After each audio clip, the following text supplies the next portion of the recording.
Passons maintenant à l'Évangile.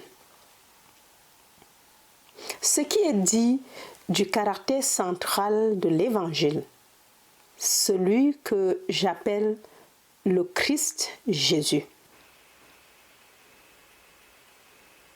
On dit de ce personnage central que tout a été fait par lui et sans lui, rien n'est fait qui soit fait. Toutes choses, pas quelques-unes, toutes choses. Cela inclut tout.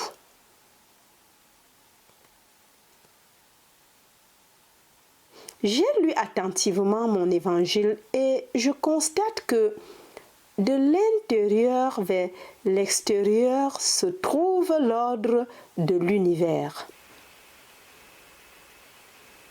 Dans le 7e chapitre de Marc, ce n'est pas ce qui entre qui souille l'homme, mais ce qui sort du cœur, que ce soit pour le bien ou pour le mal. Non seulement le bien sort, mais le mal peut aussi sortir. Tout vient de l'intérieur vers l'extérieur. Ce qui va à l'intérieur ne peut pas souiller l'homme. Seule la chose qui sort du cœur de l'homme peut le bénir ou le souiller. Il y a une certaine puissance créatrice en l'homme qui façonne constamment le monde extérieur en harmonie avec lui-même, et cette puissance créatrice est décrite pour nous comme le Christ Jésus. Wow!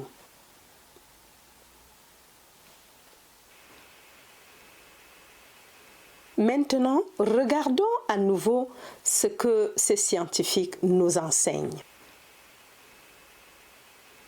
Qu'il existe une méthode qu'ils utilisent pour s'immiscer dans les profondeurs de cette région.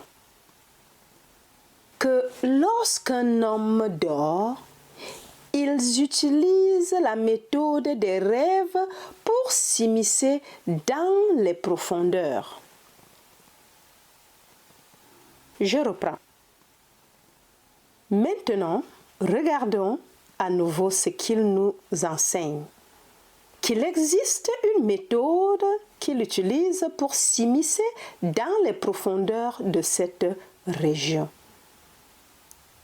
Que lorsqu'un homme dort, ils utilisent la méthode des rêves pour s'immiscer dans les profondeurs.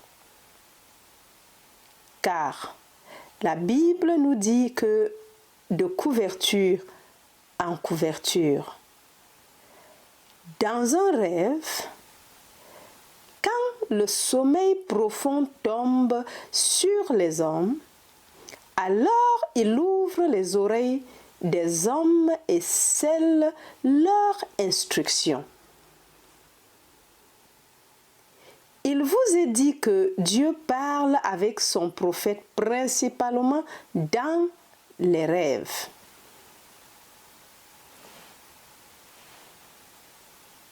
C'est un rêve qui les a tous poussés à faire leur grande révélation. On vous dit que ce sage, le plus sage de tous, s'est vu promettre des richesses, une longue vie et une grande puissance. Et voici que Salomon s'est réveillé et c'était une vision dans la nuit. On vous dit que la naissance du personnage central a été prophétisée dans un rêve et que tout n'était que le rêve. encore. On vous dit que la naissance du personnage central a été prophétisée dans un rêve et que tout n'était que le rêve.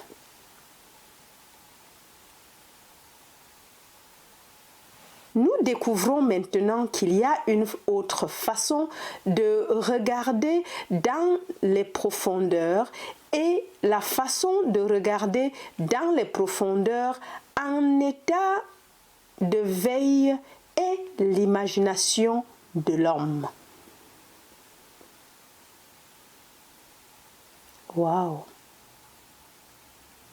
Cette imagination est maintenant la méthode de veille utilisée pour fouiller dans ces grandes profondeurs mystérieuses. Car les anciens ont découvert que s'ils découvraient vraiment la réalité ultime, ce ne serait jamais par un instrument quelconque fabriqué par l'homme.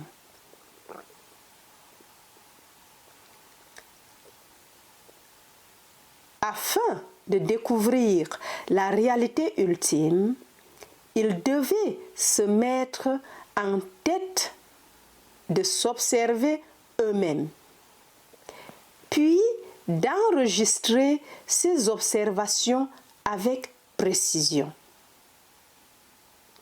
Car ils en conclurent qu'aucune description de l'esprit faite par une science connue de l'homme ne pouvait être une description adéquate de l'esprit qui a fait cette science. Ainsi, quand nous parlons aujourd'hui de faire appel à l'imagination pour regarder dans les profondeurs, c'est pour s'observer soi-même. Vous réglez l'imagination pour qu'elle s'observe elle-même, puis pour qu'elle enregistre ses observations en précision. Wow. Et vous devez arriver à la conclusion que l'imagination est la figure centrale de l'Évangile. Wow! Je reprends. Nous découvrons maintenant qu'il y a une autre façon de regarder dans les profondeurs et la façon de regarder dans les profondeurs en état de veille est l'imagination de l'homme. Cette imagination est maintenant la méthode de veille utilisée pour fouiller dans ces grandes profondeurs mystérieuses. Car les anciens ont découvert que s'ils découvraient vraiment la réalité ultime, ce ne serait jamais par un instrument quelconque fabriqué par l'homme. Afin de découvrir la réalité ultime, ils devaient se mettre en tête de s'observer eux-mêmes, puis d'enregistrer ces observations avec précision. Car ils en conclurent qu'aucune description de l'esprit faite par une science connue de l'homme ne pouvait être une description adéquate de l'esprit qui a fait cette science.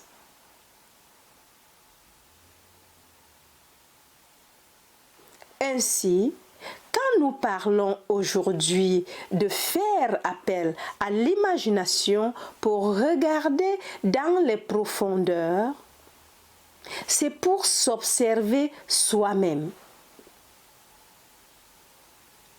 Vous régler l'imagination pour qu'elle s'observe elle-même, puis pour qu'elle enregistre ses observations avec précision. Et vous devez arriver à la conclusion que l'imagination est la figure centrale de l'Évangile. Lorsque vous lirez votre évangile en gardant cela à l'esprit, l'ensemble deviendra un livre lumineux. Un simple petit passage, prenez-le de n'importe quel passage. Si c'était une réunion ouverte, je vous mettrai au défi de me demander maintenant tout ce qui concerne le personnage central et en prenant la simple petite technique d'identifier ce personnage avec ma propre imagination, la réponse serait automatique. En voici donc une. Pierre, m'aimes-tu? Oui, Seigneur, tu sais que je t'aime. Alors, fais paître mes brebis. Et 3 fois la même question est posée et 3 fois une réponse similaire est donnée. Et la dernière réponse a provoqué une certaine rébellion car elle a été posée 3 fois. Mais maintenant, vous la prenez comme une imagination qui se demande: j'ai découvert mon sauveur, j'ai découvert mon berger. Que seraient les moutons? Car nos esprits sont comme des moutons errants ou nos pensées comme des moutons errants qui n'ont pas de berger. Waouh! Maintenant que vous m'avez trouvé pour être votre berger, pour être votre sauveur, votre propre imagination merveilleuse pour être la figure centrale. Maintenant, l'aimez-vous? Vous répondez oui. Alors, nourrissez mes moutons. Alors, n'ai-je pas nourri les moutons? Quel moment n'ai-je pas nourri les moutons? Quand tu ne l'as pas fait au moindre d'entre eux. Chaque fois que tu as imaginé une pensée malveillante contre une autre, tu m'as fait marcher dans la boue. Encore. Chaque fois que tu as imaginé une pensée malveillante contre une autre, tu m'as fait marcher dans la boue. Et puis, tu as dit que tu m'aimais, mais chaque fois que ton imagination s'est exercée au nom d'un autre et qu'elle n'a pas été exercée avec amour, tu ne m'as pas nourri. Tu m'as promené dans la boue. Waouh! Et pourtant, l'homme continue à croire aveuglément qu'il sert le Maître, qu'il comprend vraiment le Christ Jésus, qu'il comprend et aime son Sauveur. Et matin, midi et soir, il imagine les choses malheureuses contre son prochain, ne sachant pas qu'à ce moment précis, il marchait son maître dans le caniveau. Wow. C'est ainsi qu'il nous est dit: j'ai cherché de l'eau et vous m'avez donné à boire. J'ai cherché de la nourriture et vous ne m'en avez pas donné. J'ai cherché un abri et vous ne m'avez pas accueilli. J'avais besoin de vêtements et vous ne m'avez pas habillé. Mais quand ces choses se sont-elles produites?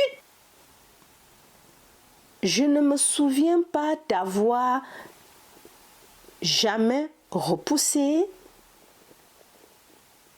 Quand vous ne l'avez pas fait au moindre d'entre eux, vous ne l'avez pas fait à moi.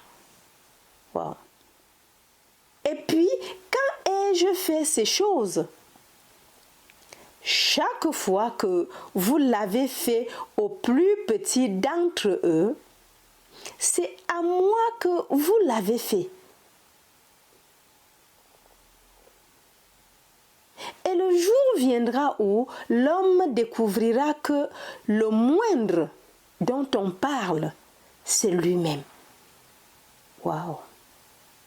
Quand l'homme découvrira que le plus grand de tous les tyrans, le plus impudent de tous les délinquants, le plus grand de tous les mendiants, c'est lui-même.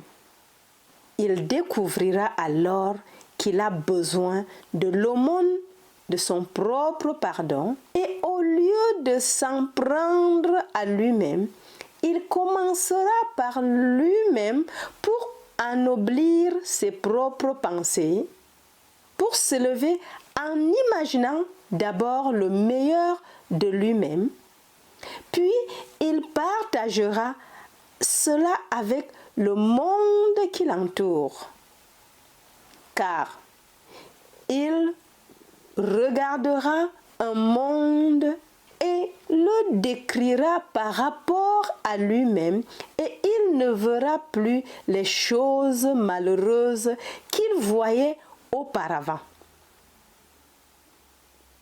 Car c'est ce que nous entendons par cette première pierre qui n'a pas été ébranlée jusqu'à présent. Waouh!